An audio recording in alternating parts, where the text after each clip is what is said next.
Today you are going to learn the construction and working of a transformer. Look at the device. You may have seen this device in any electronic or electrical circuits. This one is called transformer. It's a real transformer. Here there are three parts in the transformer. If it is dismantled, you could see the three parts. Look at the dismantled parts here. There are two coils. One is called primary coil and another one is called secondary coil. So there are two windings are there. They don't have any physical contact. Primary coil and secondary coil, they won't touch with each other. So these are all the two free ends of the primary coil. Here there are the two free ends of the secondary coil. Both primary coil and secondary coil both are wound on the some core. The name of the core is called silicon steel. This material is made up of silicon steel. Usually soft iron or silicon steel, any one of the materials could be used as a core on which both primary winding and secondary winding both are wound on that. So there are three parts. What are they? Primary winding, that core, and secondary coil. Here there is no movable parts. That's why this device is considered as a stationary device. This device is used as a stationary device. So here you should know what is the purpose. Here this transformer, this one will work only in alternating current, that is AC. This one it won't function in DC, that is in direct current. Are you clear? Look at the two usages. If the voltage which is applied across the primary, if it is a AC voltage, if it is a high AC voltage, that could be converted into low AC voltage across the secondary. Okay, high AC voltage can be converted into low AC voltage, or low AC voltage can be converted into high AC voltage. So this is the main purpose of using the transformer.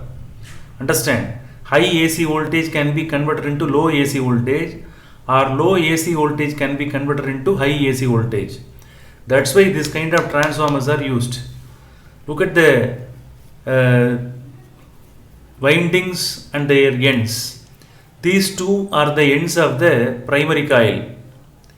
These two are the ends of the secondary coil. Look at the two ends of the secondary coil. These two are the ends of the primary coil. Are you clear? Large number of laminated sheets are. Laminated sheets means individually they can be removed. Sheet by sheet we can remove. These kind of sheets are called laminated sheets. They are insulated. Like that the wires are also insulated. They won't have any contact with one another. Are you clear? When current passes through primary, is it clear? What will happen? The current, it won't pass through the secondary. There won't be any physical contact between primary coil and secondary coil. Can you understand? Another thing is, here we are going to see what is happening here actually inside. What is the principle behind the function of the transformer? Look at that. Here you may have already learnt about mutual induction. Mutual induction was already taught in the previous sessions. Mutual induction, that one will happen in between two pair of coils. Look at the two pair of coils here. Primary winding is there, secondary winding is there. Just for understanding purpose, both are drawn separately. But in real transformer, how the thing will be? Both the two, they will be wound within one another. It will be like this. Look at the arrangement. I have converted the shape now. The primary winding and secondary winding, both of them will be within the same core. Are you clear? Here when alternating voltage or current, are you clear? I am again mentioning about the name. When AC current or voltage is supplied across the two end of the primary coil, AC current or AC voltage is a varying one. When AC current is a varying one, the nature of the current should be taken as a varying one. So the current passing through the primary will be always changing with respect to time.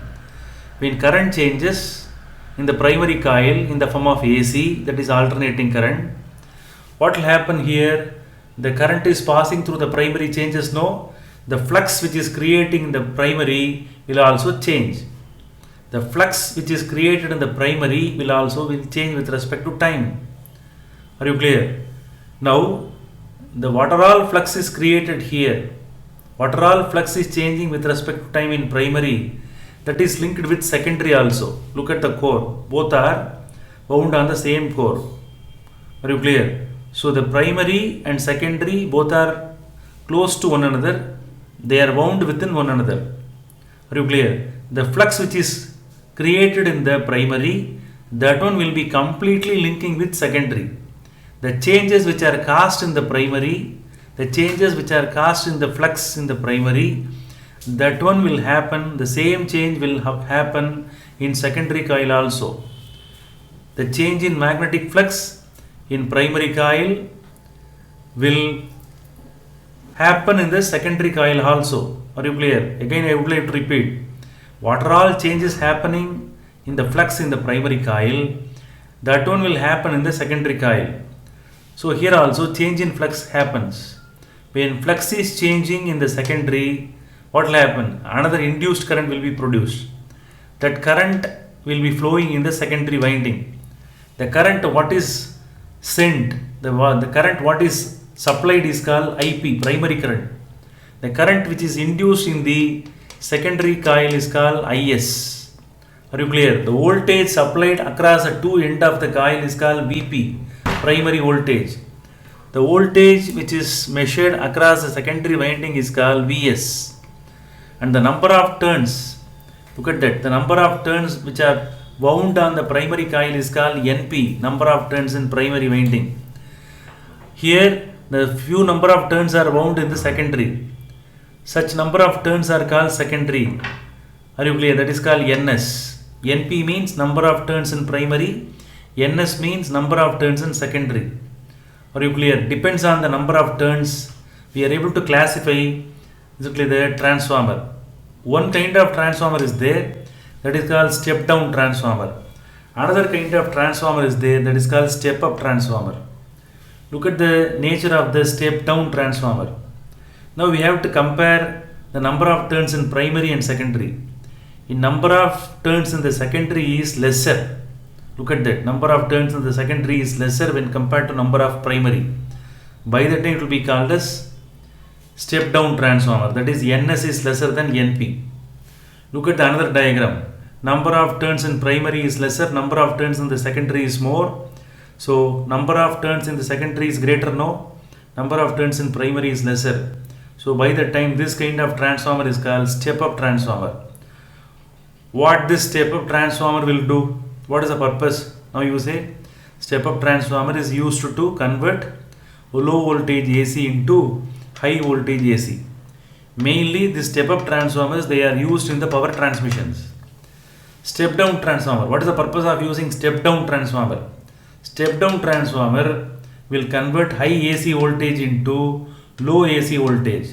Mainly the step down transformer, they are used in electric and electronic circuits and also in adapters, eliminators. So what I have shown now, what I am keeping here, it's a kind of step down transformer. Are you clear? Number of turns in the primary is more, number of turns in the secondary is more, secondary is less. For example, I would like to tell one important thing. For example, if you want to convert 230 volt AC into 6 volt AC, are you clear? 230 volt AC into 6 volt AC, which kind of transformer must be used? Step down transformer must be used. If you want to convert 180 volt AC into 220 volt AC, which kind of transformer must be used? Step up transformer must be used. So depends on the need, either we can use step up transformer or step down transformer. Are you clear? Finally, I would like to tell about why it is called transformer. Which one is transformed? That is the main question here. We should know why it is called transformer. Which one is transformed? Here there are two circuit portions are there. primary coil circuit and secondary coil circuit. Here if you multiply these two, that is Vp and Ip. What is Vp? Voltage across primary and current which is flowing through the primary. If both are multiplied, you will get the power. That power can be called as input power. What is this? Input power. That is power in primary. Are you clear? If you multiply the induced EMF, that is voltage across secondary, and current which is induced in the secondary, if both are multiplied, you will get the power in the secondary. That is output power. So the power what is given here,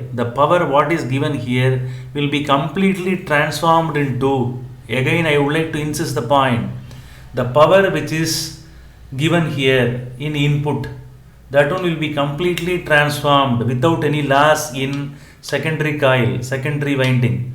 So the input power will be equal to output power. Are you clear? The input power will be equal to output power. So the power what is given here will be transformed into output power. That's why since the power is transformed from one circuit to another circuit without changing the frequency of the AC, this device is called transformer. Just I have given the outline, just I have told about the principle and construction of the transformer. Let's see the working now. Okay. Now we are going to see the working of the transformer. Look at we have to concentrate only on the primary winding. Look at here. Across the two ends of the primary winding, the source of alternating voltage is connected. So from the source, which kind of current is supplied here? It's a varying current. When current varies, the magnetic flux which is produced, the magnetic flux which is linked with the coil will also change. The magnetic flux linked with the coil can be named as pi b. Are you clear? So when current changes, this magnetic flux will also change with respect to the coil. The magnetic flux linked with the coil will change. The magnetic flux linked with the coil, that is related to that n number of turns in the primary. Are you clear? Not a single winding. So many number of windings are there. N number of windings are there. That is called NP. So the magnetic flux is changing within this NP number of turns. Are you clear? When magnetic flux changes, as per Michael Faraday, what he says in the first law and second law, when magnetic flux changes, there will be an induced EMF. What is this? There will be an induced EMF which is produced here. That is called self-induction. Due to self-induction, what will happen? Within the coil itself, one more EMF will be created. That is called back EMF. What is this? Back EMF. So you are supplying the alternating voltage from the source. Current changes. Current changes with respect to time. Within the coil itself, magnetic flux changes with respect to time. When magnetic flux changing with respect to time within the coil itself, one more EMF will be created. That is called back EMF. That back EMF can be written as Xi p. Are you clear? That is EMF produced in the primary coil. That can be written as how the back EMF is created due to self-induction. Magnetic flux is changing. No, that magnetic flux is changing with respect to time. Are you clear? That is linked with how many number of turns? NP number of turns. Are you clear? That back EMF that is opposing the change in magnetic flux. Therefore, minus sign must be written. So, back EMF which is induced in the primary coil can be written as Xi p, which is equal to minus NP d pi b divided by dt. Are you clear? This one will appear in the form of voltage across here, across this primary coil. You can measure this. This voltage that could be measured here. The voltage applied across primary can be measured in the form of back EMF. Therefore, we can write it as the voltage across primary which is equal to the back EMF Xi p, which is also equal to minus NP d pi b divided by dt. Understand? The back EMF which is created within the primary, the back EMF which is induced in the primary, that one will appear in the form of voltage across primary, that is equal to minus np divided np d phi b divided by dt. When magnetic flux linked with primary changes, all those things happen. Now I have concentrate only on the primary coil. Are you clear? This equation can be taken as 1, that is voltage across primary equation is written here. Let's come to the second part. Here, very closer to the primary coil, secondary coil is kept. Are you clear? So when alternating voltage source is connected across primary, what will happen? Current will vary through the circuit. When current changes, magnetic flux linked with primary will change. The magnetic flux linked with primary can be named as pi b.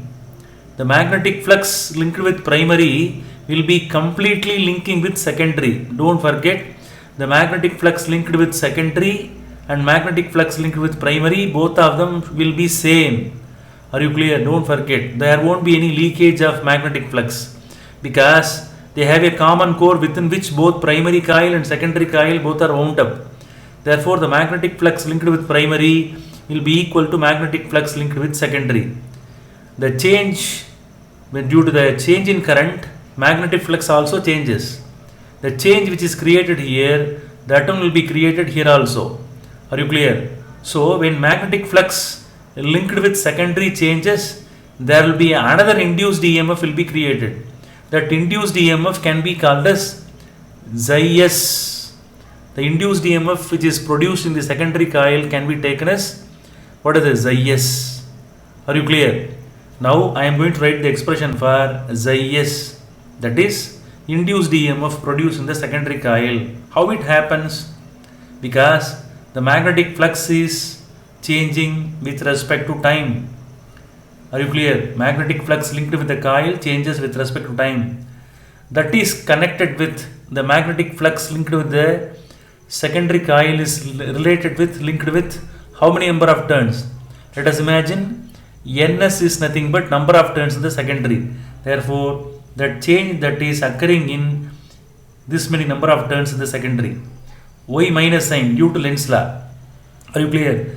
The induced EMF which is induced in the secondary coil, that is opposing the change. That is opposing the change in the magnetic flux. That's why it is opposing the change in the magnetic flux. No, that's why as per Lenz's law we have to write minus sign. This Is, that is the induced EMF in the secondary, will appear in the form of voltage across secondary. Therefore, the voltage across secondary can be written as Vs is equal to Xi S, which is also equal to Ns d phi by phi v divided by dt. So here we have calculated voltage across primary. Here we have calculated the voltage across secondary. Are you clear? Now the voltage across secondary equation can be taken as second equation. Are you clear? So two equation now that is to be used for further derivation. How to start? Look at here. Look at both the two. Take the ratio. Now that Vs, second equation, to be divided by first equation. Second equation to be divided by first equation. If Vs is divided by Vp, what will happen? I am going to substitute now.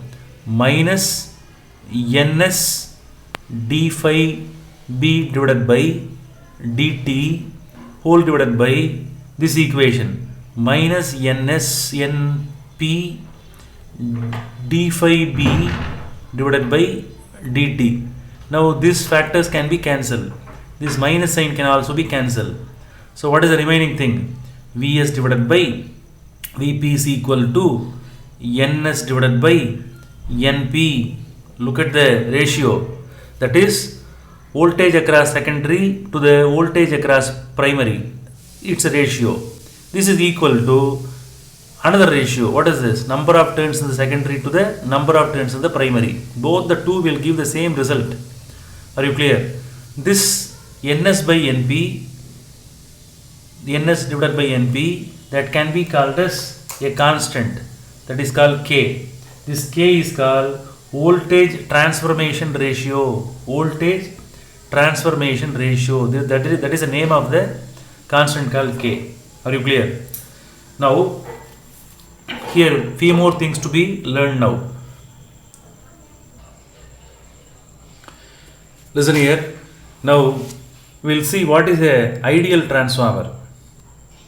Ideal means the input power, the power what is given in the primary should be equal to the output power.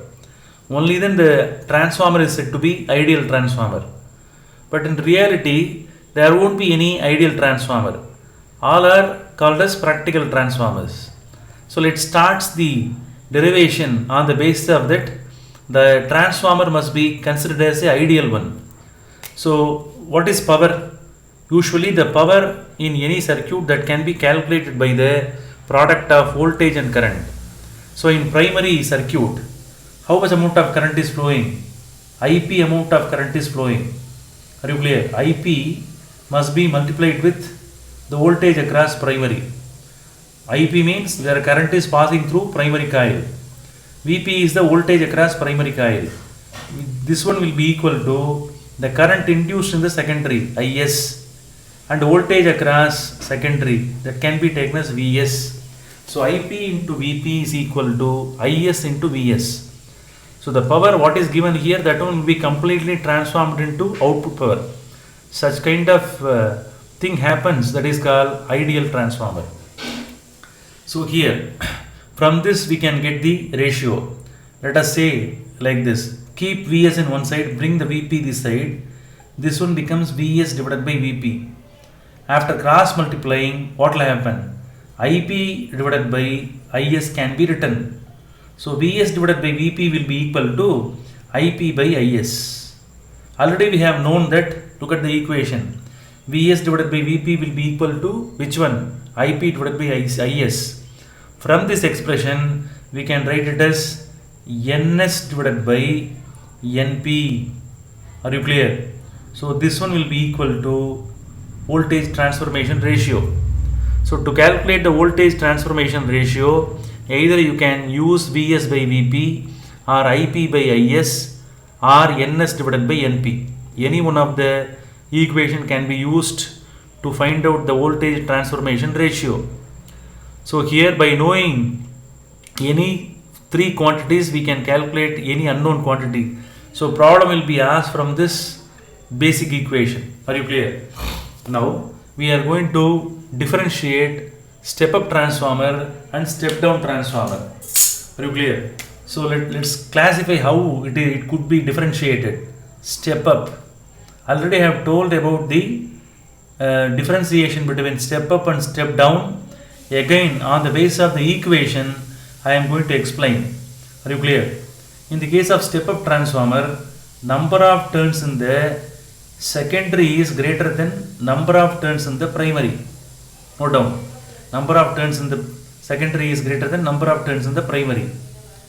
Are you clear? So definitely from this equation, we can say that voltage across secondary will be greater than voltage across primary. Voltage across secondary will be greater than voltage across primary. Look at the equation. Here Vs by Vp is there. Here Ns by Np is there. But here in a contradiction form, that current formula is there. So definitely IP, the current passing through primary, will be lesser than current passing through secondary. Are you clear? So these are all the things will happen in the case of step up transformer. In the case of step up transformer, K value, because number of turns in secondary will be always greater than number of turns in the primary. Or we can say that voltage across secondary will be always greater than voltage across primary. Therefore, the K value, that is voltage transformation ratio value, will be always greater than 1. So this one will happen in the case of step up transformer. In the case of step down transformer, number of turns in the secondary will be lesser than number of turns in the primary, and voltage across secondary will be lesser than voltage across primary, and current passing through primary will be always greater than current passing through secondary, current induced in the secondary, and then the voltage transformation ratio will be always lesser than 1. By knowing the value of voltage transformation ratio, we can easily find out whether the transformer is step up or step down. Make a note. Are you clear? But in the case of ideal transformer, these things not applicable. Are you clear? Only the case of step up and step down we can calculate like this.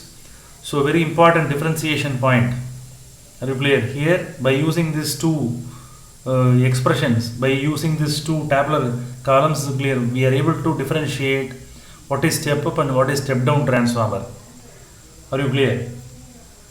Here in the case of step up transformer, make a note, in the case of step up transformer, voltage is increased, low voltage is increased to high voltage, but current is decreased.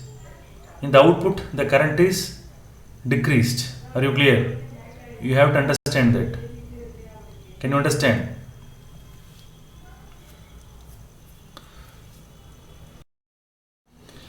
Listen here, now we have to learn what is the ideal transformer. In the case of ideal transformer, the input power, what is this? The input power will be equal to output power. The power what is given in the input, that one will be completely transferred into the secondary winding. The power which is given in the primary will be completely transferred into the secondary winding. That's why this equation could be written. So in the case of ideal transformer, which two are equal? Input power will be equal to output power. This is a very important thing. Often this one will be asked. On the basis of this, few problem will also be asked. What is the general formula for power? In any electrical circuit, power could be calculated by multiplying voltage and current. So here input is nothing but primary winding. Okay. So here IP, what is IP? The current passing through primary, that should be multiplied with the voltage across primary. Are you clear? So this is somehow related with secondary coil. Therefore the current induced in the secondary, that should be multiplied with voltage across secondary coil. Are you clear? The voltage induced in the secondary coil. So IP into Vp should be equal to Is into Vs. It is written in mathematical form. Now this Vs to be divided by Vp. After cross multiplying you will get IP divided by Is. Are you clear? So here Vs by Vp will be equal to Ip by Is. Look at the equation. Without rubbing, I have kept the equation separately here. Vs by Vp should be equal to K. Ns by Np also equal to K. Are you clear? So Vs by Vp can be equated with which one? Ns by Np. One more ratio is added in this series. All of them will be equal to K. This K is called voltage transformation ratio. Voltage transformation ratio can be calculated either by using this ratio or by using current ratio or by using this number of turns ratio. Are you clear? Now here Vs by Vp is there, here Ns by Np is there. See the middle, very important one. While doing problem you may commit mistake. That's why I have put a star here. To calculate K transformation ratio, Ip by Is must be used. Don't forget.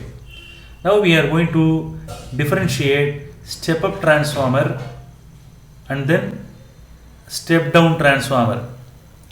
This question may be asked in 2 mark or in 3 mark. Are you clear? In the case of step up transformer, number of turns in the secondary will be greater than number of turns in the primary. In the case of step down transformer, number of turns in the secondary will be lesser than number of turns in the primary. Voltage across secondary will be greater than voltage across primary in the case of step up. Voltage across secondary will be lesser than voltage across primary. Are you clear? Let's come to the current. The current passing through, see here voltage is more in secondary. Therefore the current in the secondary must be lesser than voltage is increased. Look at that. In step up transformer, the output voltage, the voltage across secondary is greater, but current is reduced. Current passing through secondary is less compared to current passing through primary. Here in the case of step down transformer, voltage across secondary is less, but current passing through primary is greater. Are you clear? Compared to current passing through secondary. Are you clear? Here number of turns in the secondary coil in step-up transformer is greater compared to number of turns in the primary. So if you calculate the ratio, that K value will be greater than 1 in the case of step-up transformer. In the case of step-down transformer, number of turns in the secondary is less compared to number of turns in primary. Therefore, mathematically we can say that the voltage transformation ratio in the case of step-down transformer is lesser than 1. So like that, we are able to differentiate both the two by using these 4 points. This one may be asked in the examination. Are you clear?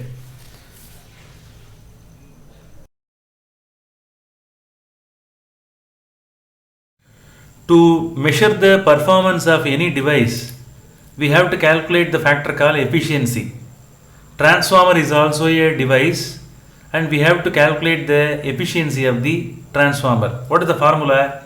The general formula to calculate the efficiency of any device is output divided by input. Here power is transferred.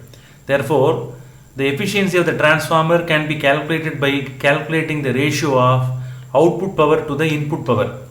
What is the formula for output power? Vs into Is, that is related to secondary coil. Voltage across secondary and current measured in secondary. Both of them should be multiplied. Input power can be calculated by Vp into Ip. If you use this formula, you will get the answer in terms of number. Are you clear? If the same formula, if it is multiplied with 100%, you will get the answer in terms of percentage. Sometimes in problem, this is clear, maybe the eta value, this is called eta, efficiency is measured in terms of eta. That eta efficiency may be given in terms of number or may be given in terms of percentage. Are you clear? In the case of ideal transformer, it's an imaginary one. In the case of ideal transformer, both the input power and output power, both of them will be equal. Therefore, if you calculate eta, that is efficiency, you will get 1. If it is calculated in terms of percentage, you will get 100%. But in practically, all the transformers, they don't have 100%. Due to some energy losses in the transformer, simply they are called as practical transformers. Due to energy losses, their efficiency value will be in between 96 to 99%. So the loss, that one may be due to energy losses. The next topic you are going to learn the energy losses in the transformer. Okay, thank you.